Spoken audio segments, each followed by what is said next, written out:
என் மனைவி நான் இருக்கும் போதே இன்னொரு ஆண்மகனோட இச்சைப்பட்டு உற வச்சுக்கிட்டு அதை குற்றம் என்று கருதக்கூடாதுன்னு மாநாட்டில் தீர்மானம் போட்டவர். நீ சுதந்திரமா இரு என்று சொன்னார்ன்றீங்களே, உங்க பொண்டாட்டியெல்லாம் 2-3 பிள்ளை பத்திருக்காங்களே, ஏன் கர்ப்பப்பையை அறுத்து வீசல? நீ என்ன வீசுகிறீங்க?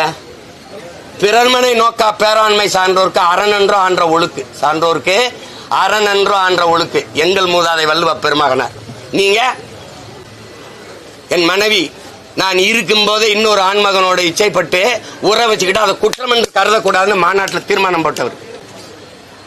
இது பெண்ணை உரிமையில் வருதா? கற்பப்பைய அறுத்து வீசு, அறுத்து வீசு. நீ எதுக்கு புள்ள பத்துக்கிற? எதுக்கு புள்ள பத்துக்கிற? தாலி கட்டி நீ புள்ள பத்துக்கிறத புள்ள பெத்த அடிமையாகாத. கற்பப்பைய அறுத்து வீசு என்று பெரியார் சொன்னார் பெண்ணிய சுதந்திரத்துக்காக. நீ சுதந்திரமா இரு என்று சொன்னார்ன்றீங்களே, உங்க பொண்டாட்டியெல்லாம் 2-3 பிள்ளை பத்திருக்காங்களே, ஏன் கற்பப்பைய அறுத்து வீசல? இப்ப உங்க பெரியார் சொன்ன சுதந்திரத்தோட உங்க மனைவியில நீங்க வாழ வைக்கலையா? பதில் யாராவது இருக்கா? தம்பி, நான் பொது விவாதத்துக்கு 2 கரமும் விரிச்சு நிக்கிறேன். பிரபாகரன் மகன், என் முன்னோர்கள் மூதாதையர்களை நீ வீழ்த்திருக்கலாம். ஒண்ணுல எந்த பெரிய அறிஞனையும் என்னோட நிறுத்து. இந்த அம்பேத்கரையும் பெரியாரையும் ஒரே கோட்ல நிறுத்துறத முதல்ல நிறுத்து.